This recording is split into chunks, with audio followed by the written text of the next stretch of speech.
Happy Friday, everybody. Just back from Toronto last night, the Red Cloud Mining Fall Showcase. Outstanding event. I mean, it's really a treat to be able to go to an event like this where you get to see a lot of Red Cloud clients and a lot of companies that have done exceptionally well year to date, like north of 100%. Seeing that in a challenging economic environment and whatnot is pretty awesome, because most of the time everyone's talking about the stock market. They're talking about AI and tech and everything else, but to see the junior space with some big, huge upside when the junior space is still largely ignored is really exciting. And then to be further encouraged by what's being developed and what's happening, and what better place to just jump on the Lausanne curve, because that's always a great kind of entry point to talk about the exploration cycle, where people can make money. Because at the end of the day, people ask, well, how do I make money in this market or in junior market? So there's no better place to be than at an event where Pierre Lassonde is a keynote speaker. And these things will be posted online as well. But we tend to focus here, like we see right now, and this is from the Hedgeless Horseman website. You can subscribe. This is one of the better kind of graphs that I saw that was very simple, straightforward. Once again, that's the hedgelesshorseman.com. Take a look at the website. You can subscribe to his newsletter. This is a great graph to kind of give you an example of where money's made. Most of you are watching know this already, but we're trying to reach out to new people, get them excited. Is this first stage of exploration? We tend to spend a lot of time there. That is the R&D highest risk speculative area. But this is also, as you see in that curve, where you can really, truly add value. And people usually see that curve. That's where they play, because the gains are enormous. I mean, they're shocking. They're incredible. Even in terrible markets, like if someone has a good discovery, it's big news. It's less exciting when you get past that, because if they actually have a discovery and move it forward, it's a very long process. So funds that are involved in any of that, these are giant funds, kind of like infrastructure funds that have 10, 20, 30, 40-year horizons. And that's not everyone out there. Those are very specific. A lot of family office, a lot of old money. They focus on needing a very long, consistent rates of return. That's traditionally, but that's also being turned on its head, because everyone is well aware of whether you want to call it the climate crisis or energy transition, whatever it is, there is a steep lack of supply of most of these metals. And interesting enough, not to go into too much detail, but it was gold, talking about as the keynote speaker. Everyone was very excited. And the final statement from Pierre Lassonde, someone in the crowd said, "I've got a question. What's your favorite metal?" And of course, everyone's expecting copper, and he said, gold. And he says, "It's copper." So that was a lot of fun, because a lot of shocked faces, like, what? We just spent like 25 minutes talking about gold and how incredible and how exciting and the upside and that this is happening, kind of thing. So it's something different to be at an event too in person. I mean, you can read people a lot better than on camera. Also, a lot of times when a CEO or anyone who's professional is doing an interview, I tend to be very facial. Like I'll give you an expression, but a lot of times people feel that they have to be very stoic. They also have to be careful that they're not promotional, and that's just, I mean, ethically they don't want to be too salesy. But whenever you're in person, you can see if someone is just like they're jacked, like they're having a good time, like they feel very confident, and that is in part to this is very important. It's hard to fake. I mean, there's lots of people who can fake, and tell you the world about a project. You generally, having been a broker, for years, understanding how sales works, it's easy to read. Maybe not so much for other people, but when someone genuinely has, and you're watching all of them, the words they use, how they speak, everything else, you can get a sense of things very well as well. So overall, we had a great time. We did like 20 interviews, I think, in total. And most of them, almost all of them, were like very impressive. Like they were a lot of fun. It was a lot of good things happening. And that really got me excited, again, to be quite honest. And this is, no mistake, it's a challenging time. We've got all sorts of changes in the air. happening, lots of opinions on it. But regardless, I think people are starting to come to terms with a number of things. And let's just jump right into gold, because this is all going to tie in together. We've got the World Gold Council has come out with gold reaching new highs today. They are suggesting that, yes, we've always looked at gold as being kind of to deal with inflation. And I always point out, well, how can gold and silver be up at where they're at? And people say, oh, inflation is 2%. Everything's fine. Like, it's no problem. And I don't want to harp on that. Everyone knows what's wrong right now, but not enough people know that they should be looking at precious metals. And once again, you don't have to listen to me. Go talk to your advisor. The West is a little bit behind on this, but this is something you need to be talking to and researching and finding out more about. We're going to have Andy Schekman on next week. This guy is great. He'll be on live. We'll of course repost that video, but I love talking with Andy. He knows everything about gold. We're going to ask him more about this World Gold Council report, where they've come out with a new model, and it's called the Gold Long-Term Expected Return Model. And they're looking at GDP as a factor in the financial markets, and they're looking at a number of different kind of inputs to kind of look at gold entering a different phase of just being an inflation hedge, like that kind of regular story that you hear. Once again, we're not going to get into that right now. Andy will have done a ton of research. I'm sure he'll know everything about it. And we'll of course talk about BRICS. We'll talk about all of those things that are affecting gold. And people sometimes you say, well, it's at an all-time high, maybe I should sell. It's like, well, yeah, maybe if you've done pretty well, but what are you going to go into? And then two, what is on the horizon that looks anyway stable for anything else? We are shifting into this market that we've been talking about for a long time, for years. It does seem like, I hate to try to predict the future, although that's a lot of what, whether you're a fund or you're in the stock market, you use all these tools to attempt to model out what the future might look like with as much probability as you can. It really does seem like the things that we've been focused on for years and years and years, and not just me. I mean, people in this space, all the talking heads, all the bright minds that have been in it for decades, they're acknowledging that this is happening, and it's happening not only for gold and silver.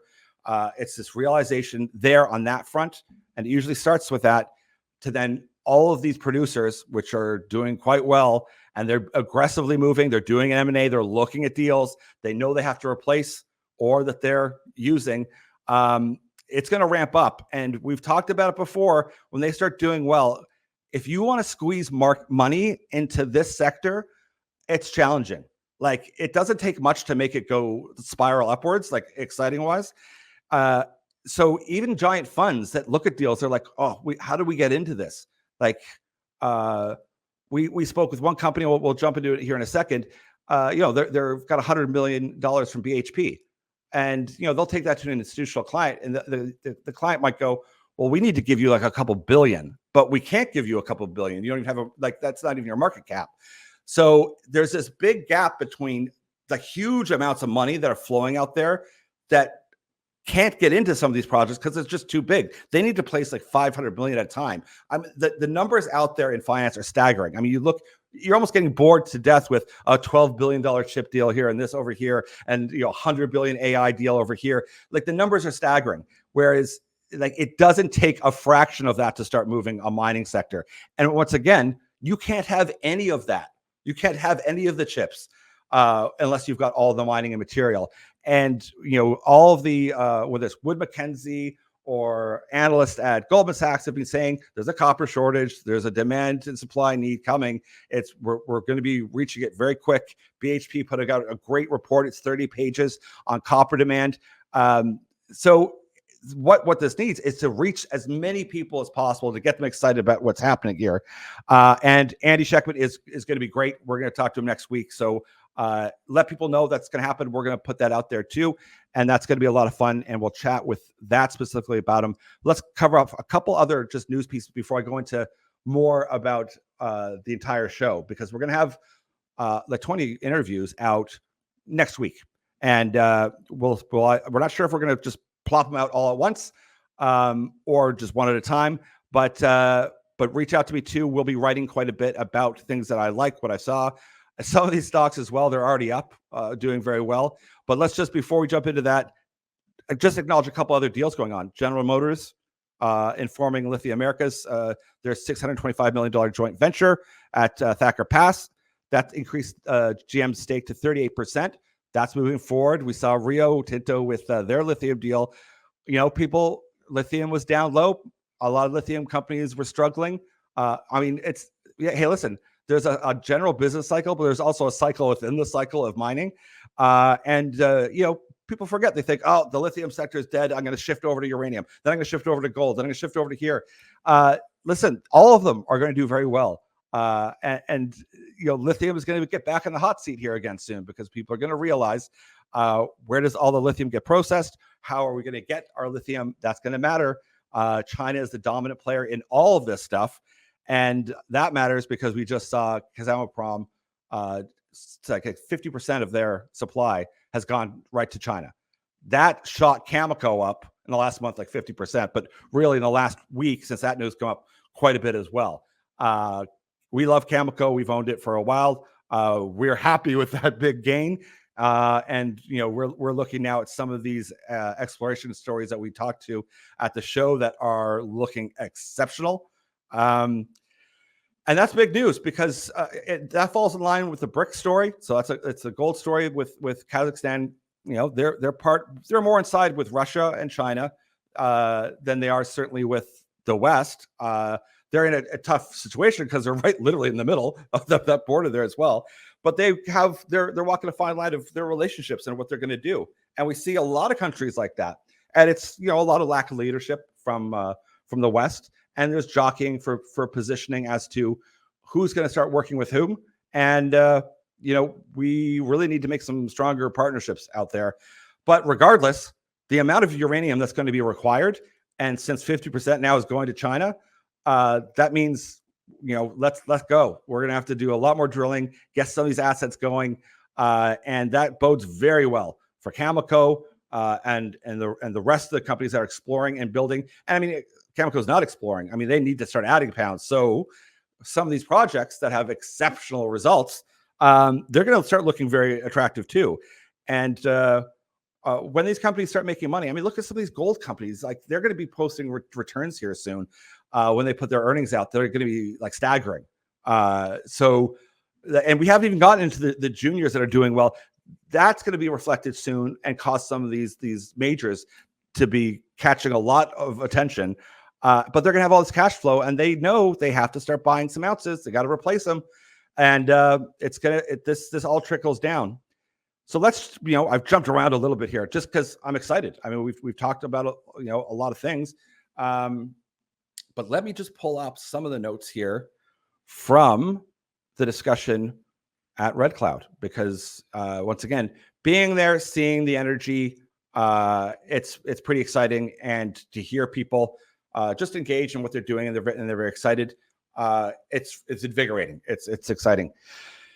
We're gonna write out like things that we really like, and I'm gonna point out one here because just news here as well. Westlake Gold. So of course, we got to talk with Gwen Preston. Everyone knows her as the resource maven, and I even positioned this whenever I was talking to her is that she's done that job for 12 or 15 years.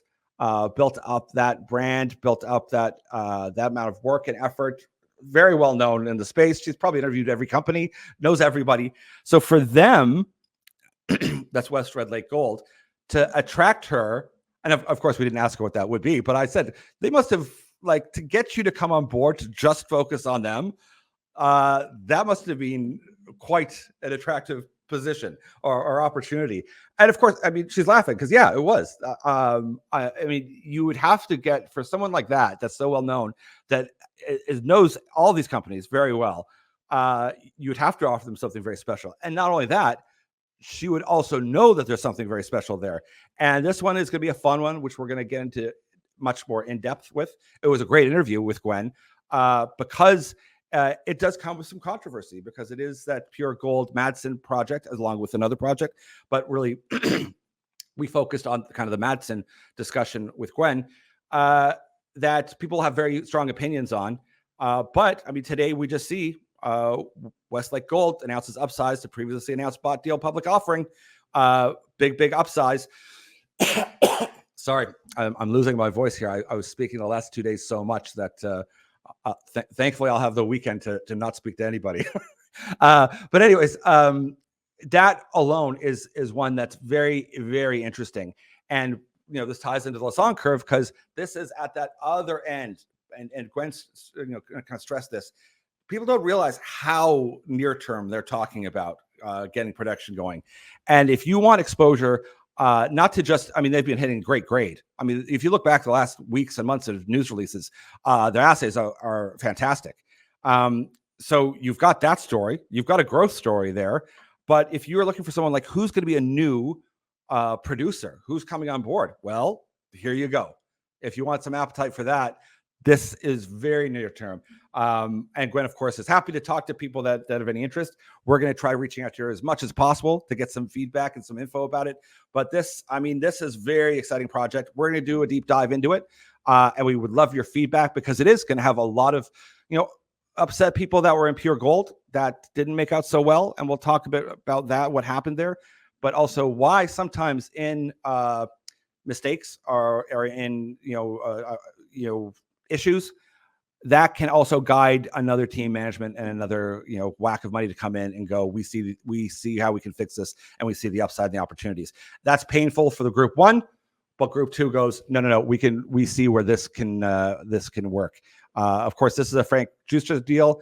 Money is not a problem. Like that's a big deal. Can you fund this? Of course they can fund it. And once again, they've got the assays that are supporting it.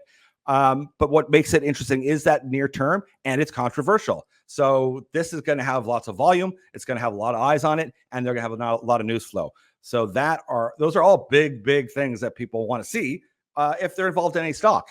Unless you have ones that you just think, I'm in this, they're building a business, I'm in it for 2, 3, 5 years. You don't need to worry as much. You need to keep an eye on the news, but you can withstand weekly, monthly news flow. It's not as big a deal, but this one is certainly the opposite of that. Lots of attention, lots of eyes, lots of news flow. And for a retail person who's getting excited and new to the space, you kind of need that. You want a lot of news and a lot of information until you get more confident and say, some of these, especially these explorers, they may not put out a ton of news. And it's only a handful of them because they already have deals. They've got the deals with Rio Tinto, Franco-Nevada. They've got deals with BHP. If you're already funded, they'll put out a news release, but they don't have to chase after someone like me to say, hey, remind people about us. They don't have to market because they know their value is increasing as they find things. And it almost works like a private equity deal to some degree because the management can focus on just the assets and building out the assets because they don't have to worry about where the price of the stock is to do another offering. Believe me, when they have deals like that, they get people calling them to do an offering because they want to get involved.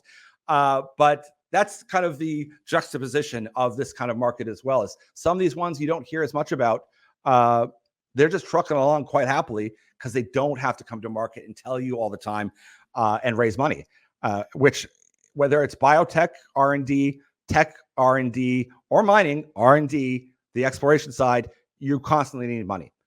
So if you've got well funding, you're in good hands. And certainly West Red Lake Gold, a lot of pluses there. I mean, once again, if you just look at who you're able to attract, it says a lot. And attracting someone like Gwen, who knows everything inside out, she's been in the space for a long time, talked to everyone, to convince her to come on board, that gives a lot of credibility just there. Not only her subscribers and people that would have followed her before would be intrigued, to say the least, but everyone else should be as well. There's so many that I would like to talk to. I mean, one I will just because, I mean, just up today, they're up 15%, is BlackRock Silver. And we did a great interview with Andrew Pollard, who's the CEO. They've got a PA out. We talked to Andrew about it a little bit, not in depth. We're going to follow up with him about again. But even Red Cloud today, I think this morning put out in their actionable insights. They just reiterated, pay attention to this company, BlackRock Silver. West Tonopah project. They're hitting outstanding assays. They're up and running. Their PA was very positive. Okay, I don't have it in front of me. I'm going to say it was a 33% IRR, but I'm going to be careful. But I remember thinking the silver metric they were using was pretty low, and of course, silver is doing very, very well, and that matters too because the LMBA. There was a survey done 2 days ago, and they asked in the survey, where do you think gold's going to be? Where do you think silver is going to be? And in the survey, the consensus was end of 2025, silver is going to be $45. Now, that I get worried even saying that out loud. I've heard people say 100 silver, and all that. I mean, that's mind-boggling. But to have someone print and say at the LMBA in a survey they see $45 silver, can you imagine what that's going to do to any silver producer? I mean, we see Coeur did that deal just last week. There's not a lot of pure silver producers, and here's a silver exploration story who has caught the attention. Just like BlackRock Silver here, last 5 days up 27%.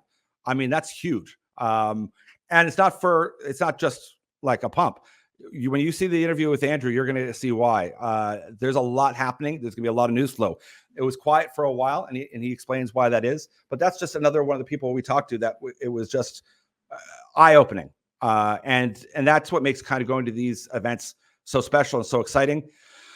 Listen, I'm going to jump off for now because I've got a lot of writing to do, and I kind of encourage people take a look at our Substack, because I'm going to put like what we're buying. Like, we're buying stuff we've been doing in the last few days. We're going to continue buying today. We're shifting stuff around. We've got long-term holds that are just long-term holds forever.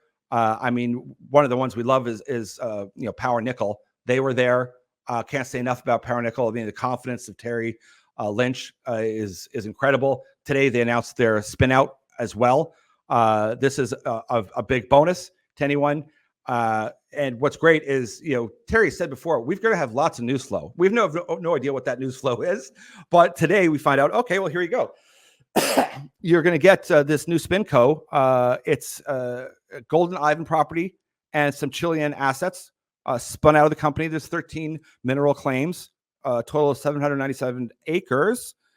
So they've got, look, there's a couple projects in Chile, and they'll keep a royalty interest in that.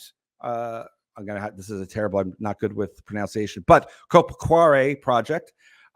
So take a look at that. This is what's great about some of these companies. When they get going, they spin out some of their assets and partner up with people, and you get a piece of that as well. This is where the mining sector becomes asymmetric as well, is that you get companies that have great projects, real projects that could be significant. And that's, Power Nickel, this could be very significant asset. It's called nickel, and I keep on reminding people it's a polymetallic nickel formation, exceptionally rare, and that has to be stated. Some of their copper hits are insane; they're incredible.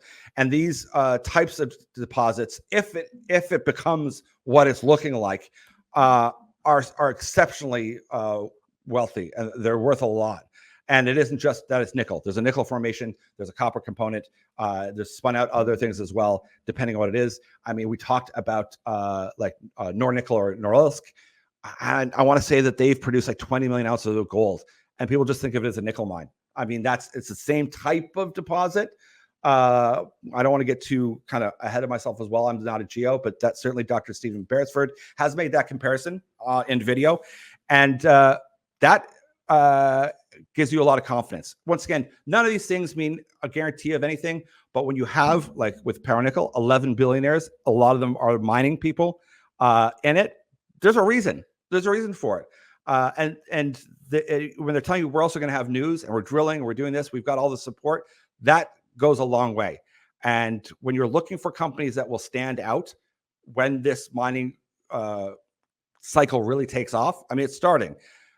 People are going to start pinpointing out who's invested in what, like who are the majors that looking at investing in. That's who's going to the money's going to flow to first. And once again, if you try to squeeze a couple $1 billion into the junior mining space, everything lifts at a rapid rate. And that happens. It isn't that it doesn't happen. It does. We talked about it last week. Michael Gentili does a great interview. I can't remember what the name of it is, but we'll post it in the Substack. Outstanding. And he talks about living through the cycle before where that just happens.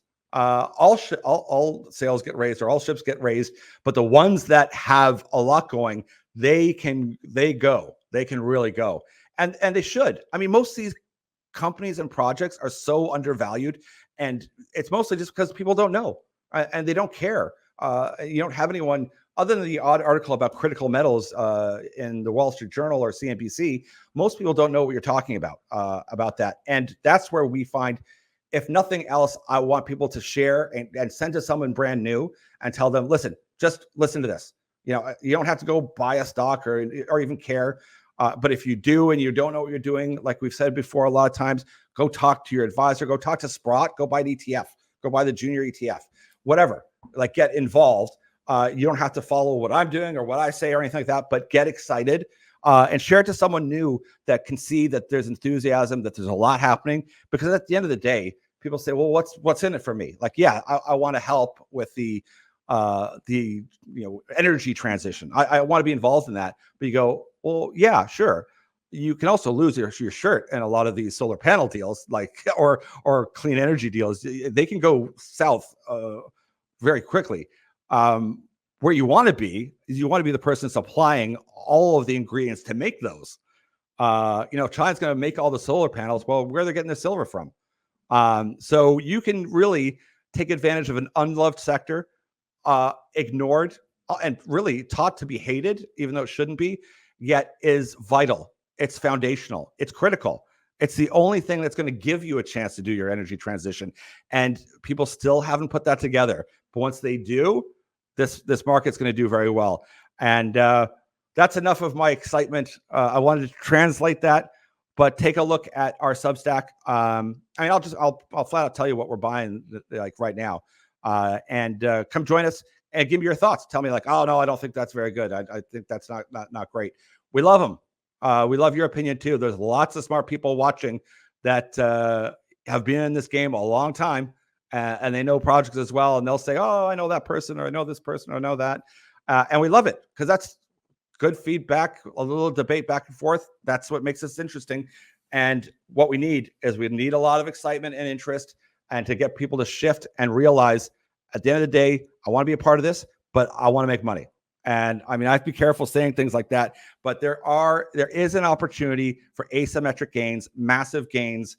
If you're willing to take that speculative part, you're willing to take some risk, well-educated risk, put in a little time into research, join us. We'll come over and we'll chat about stuff. We'll work through things. It's like Rick Rule says, if you put in the time, we can, he can nudge you towards things that he likes and the reason why he likes them, but he'll always encourage you. I think it's, if you have 10 hours to spend on looking at a company, I'm happy to share with how you look at a CDR report or whatever it is you want to look at. If you're excited and you want to know what to do, there's a place to learn. You can come to us. We have an entire course as well. Happy to share it with you for free. It's there. It's big. I'll warn you. But our goal here is to get people into the market. Like, we want them in, whether just go buy bullion, just go buy an ETF, whatever you want to go do. But we want to be that gateway in to get people pumped, get them excited, and realize this is happening. And there's a huge opportunity. And it shouldn't just be those in the know. They're sitting there kind of screaming as loud as they can. And listen, maybe I'm wrong. I don't think so. There was lots of people screaming 2007, 2008, and they did very well. And everyone looked back and went, oh, well, obviously, look at that. I should have known better. This is one of those times. All the data is clear. It's very obvious. And most of the people in the space are banging their head against the wall saying, when is this going to happen? When is the world going to realize we don't have enough supply to meet the demand? And that's coming to terms. And we're seeing it reflected in prices and commodities. And they're starting to then dig a little deeper, whether it's Reuters, whether it's CNN. They go, oh, okay, maybe we'll just get more copper. And then they realize, wait a second, can we just, is it that simple? No, it's not. Anyways, enough of me getting too carried away here. We've got lots of data on all that. We have a bit of a synopsis on that BHP report. And once again, we love having you guys here. I wanted to really jump on today, even though it's a busy morning, to kind of give that sense of that excitement and that vibe, and keep people motivated, because we're going to have a pretty good year this next 12 months. Anyways, look forward to hearing your comments. Have a great weekend, everyone. And we'll talk to you real soon.